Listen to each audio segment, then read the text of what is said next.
calls them liars. They call him dangerous. Elon Musk versus the media. It's one of the loudest, most complicated feuds of our time, and whether you like him or not. This conflict says a lot about power, truth, and who controls what we see online. So in this video, we're diving deep into the full story. Not the headlines, not the memes, the reality behind Musk's war with the media, and the question everyone's asking, who's actually right? Elon Musk isn't just another billionaire with a Twitter account. He owns the platform now, X, formerly Twitter, and uses it like a personal megaphone to shape public opinion, challenge journalists, and call out what he sees as hypocrisy and lies in the mainstream press. He's said multiple times that the media is biased, dishonest, and politically motivated, that it promotes certain narratives while censoring others. He's even proposed rating journalists for credibility and says traditional outlets are terrified of losing control. On the other hand, journalists and major news outlets say Musk is the dangerous one. They claim he spreads misinformation, gives a platform to extremists, and uses his massive influence to intimidate critics. To them, Musk's version of free speech isn't freedom at all. It's chaos dressed up as idealism. So who's telling the truth? To understand that, let's rewind a bit. For years, Elon Musk's relationship with the media was complicated but symbiotic. They covered him like a rock star. Tesla launches, SpaceX landings, the futuristic vision of colonizing Mars. But as his fame grew, so did the scrutiny. Reporters began digging into Tesla's safety issues, labor disputes, and his unpredictable tweets that could move entire markets. Musk didn't like that, and the tension exploded.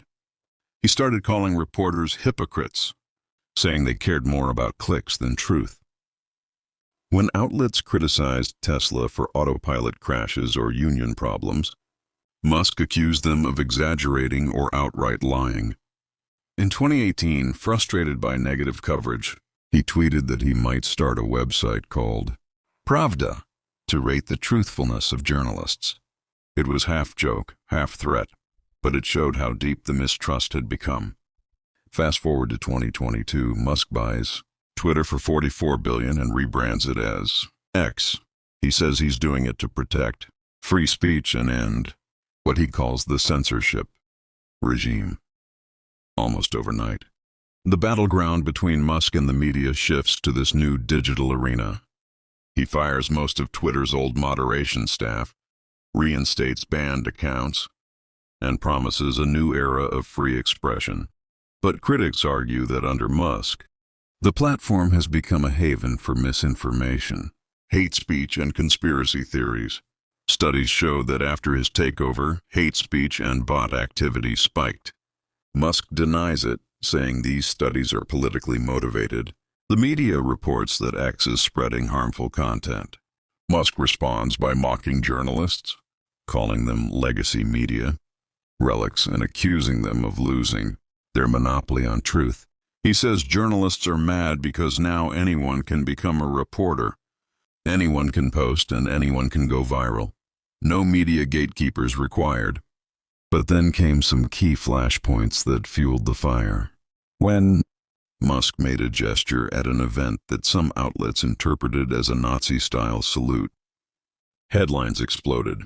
Musk hit back hard, saying the media was trying to destroy his reputation and twist harmless actions into scandal. Whether you believe him or not, it showed how quickly perception can turn and how much both sides depend on framing. Another example, the suspension of journalists' accounts on X. In late 2022, several reporters from CNN, the New York Times, and other outlets found their profiles suddenly locked. Musk said they'd violated platform rules by doxing his real-time location. The journalists claimed it was retaliation for covering his private jet tracking controversy. Once again, it became a question of principle. Was Musk protecting privacy or silencing the press? And then there's the algorithm, the invisible hand behind what millions of users see every day. Musk says he's making it fairer, reducing negativity, and promoting informational and entertaining content. Critics say that's code for suppressing journalism that challenges him or his companies. And because the system is opaque, no one can really verify either claim. So if both sides are pointing fingers, and who deserves the blame? Let's look at Musk's side first. He's not entirely wrong when he says mainstream media can be biased. It's true, many outlets have political leanings, chase sensational stories, and sometimes frame events to fit an audience's worldview. Musk's frustration with selective reporting and media groupthink resonates with a lot of people who've stopped trusting traditional news, and his call for freer speech online, at least in principle, taps into a powerful idea that no one group should decide what opinions are allowed.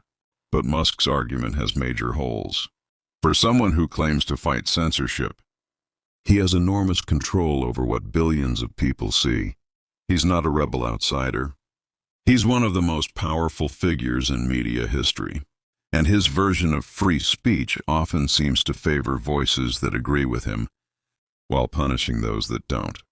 When critics point out misinformation spreading on X, Musk often responds with sarcasm, memes, or by questioning the journalists themselves instead of addressing the issue. He's right that legacy media can distort stories, but he's wrong to pretend that he's immune to the same problem, because now he runs one of the biggest media machines on Earth. Meanwhile, the media isn't blameless either. They've made mistakes, misquoting, exaggerating, chasing clicks over accuracy. Their distrust of Musk sometimes borders on obsession, turning genuine issues into drama for views. Some outlets can't resist painting him as a cartoon villain, arrogant, unstable, and dangerous, even when the story is more nuanced. The truth is somewhere in the messy middle. Musk is right that journalism needs reform and more transparency. The media is right that Musk's unchecked power on X is risky for public discourse. Both claim to be defenders of truth, but both are also fighting for control over who gets to define it. So who's actually right? The honest answer: neither completely. Musk has valid points about bias and gatekeeping, but he undermines them with impulsive decisions and inconsistent moderation. The media plays a vital role in accountability, but sometimes lets ideology or outrage get in the way of fair reporting. Musk has the power to shape the global conversation through algorithms and attention. The media has the power to frame those conversations for billions, and both are terrified of losing that influence. In the end, maybe this isn't about who's right, but about what's healthy for public debate. We need both: the independent journalism that questions authority, and the open platforms that let people speak freely.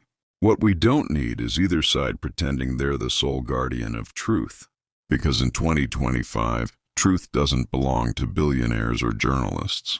It belongs to the people who think critically, check facts, and refuse to let anyone, Musk or the media, do their thinking for them.